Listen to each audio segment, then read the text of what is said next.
injector. So, isa to sa nagiging cause po ng hagok ng ating Honda Beat Fi.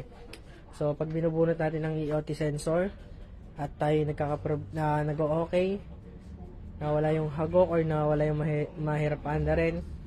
So, kadalasan, ang tunay na problema noon kung wala man sa ignition or wala doon sa supply ng kuryente is from the fuel system natin.